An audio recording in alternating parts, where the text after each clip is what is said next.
আমরা বক্তব্য বেশি দেই, কাজ কম করি, আড়ম্বর করি বেশি, আয়োজন করি বেশি, কর্ম করি কম।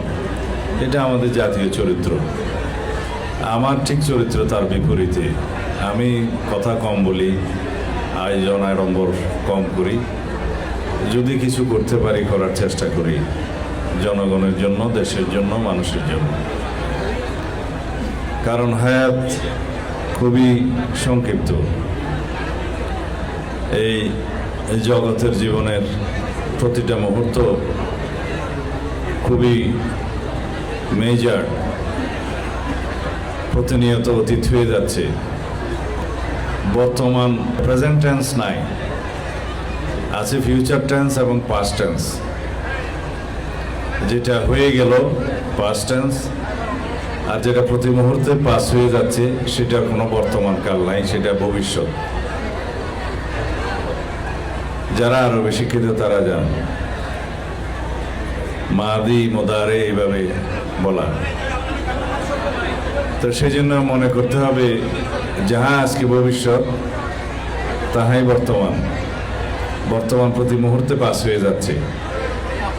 এই আমি কয়েক মুহূর্ত আগে যা বললাম সেটা এখনো অতীতকাল। তো সুতরাং ভবিষ্যতের প্রতিটা মুহূর্ত যাতে আমরা পরিকল্পিতভাবে ব্যয় করি, তাহলেই হবে আমার সকল শিক্ষার্থীর উদ্দেশ্যে আমার নসিহত। তাহলে আমরা ভবিষ্যৎ নির্মাণ করতে পারব, নিজের, পরিবারের, সমাজের এবং রাষ্ট্রের। আমরা এমন ভবিষ্যৎ পরিকল্পনা করি যা আমাদের নতুন প্রজন্মের জন্য, তরুণ প্রজন্মের জন্য উজ্জ্বল ভবিষ্যৎ বিনির্মাণ করবে।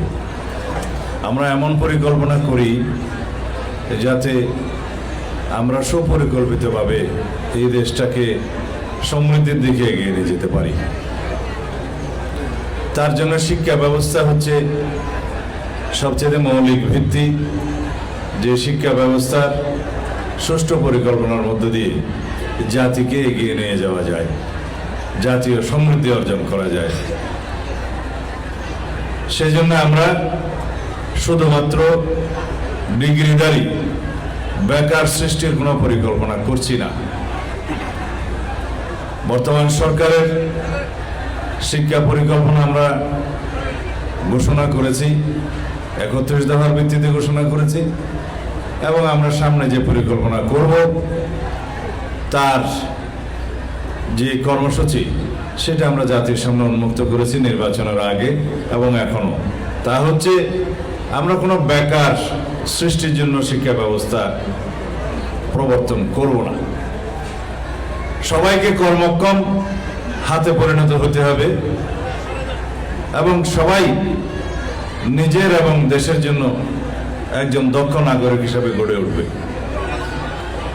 সেজন্য আমরা প্রাথমিক স্তর থেকে শুরু করে উচ্চ মাধ্যমিক পর্যন্ত এই পর্যায়ের শিক্ষা ব্যবস্থায় আমরা বলেছি ভোকেশনাল ট্রেনিং সবাইকে নিতে হবে। যে কোনো একটা ট্রেডে যেটা সে পছন্দ করবে, কারিগরি শিক্ষা নিতে হবে।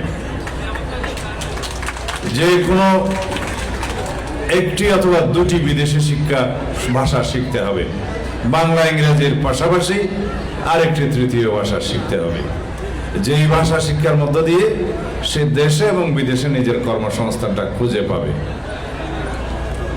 এরপরে উচ্চশিক্ষার জন্য যারা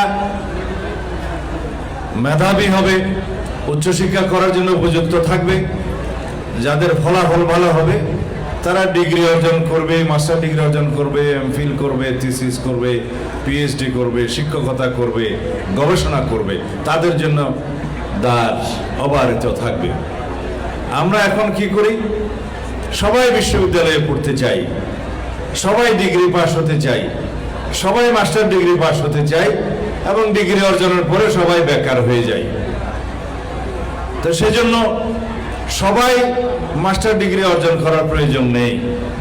যারা শুধু রিসার্চ করবে, শিক্ষকতা করবে এবং বিভিন্ন বিষয়ে গবেষণার মাধ্যমে দেশের জন্য, মানুষের জন্য অবদান রাখবে, তারা উচ্চ শিক্ষা গ্রহণ করবে।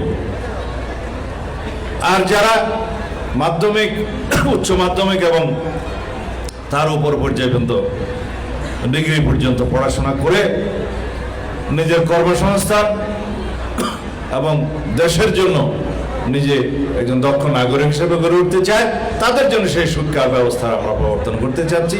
সবাইকে প্রশিক্ষিত হাতে পরিণত হতে হবে।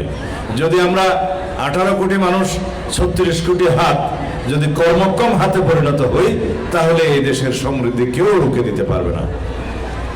অর্থনৈতিক উন্নয়ন, নিজের উন্নয়ন, পরিবার এবং সমাজের সমৃদ্ধি নিজেই করতে পারবে এবং সমাজের জন্য বোঝা না হয়ে, লায়াবিলিটি না হয়ে, পরিবারের, সমাজের এবং দেশের জন্য সম্পদ হিসাবে নিজেকে সৃষ্টি করতে পারবে, প্রতিষ্ঠা করতে পারবে।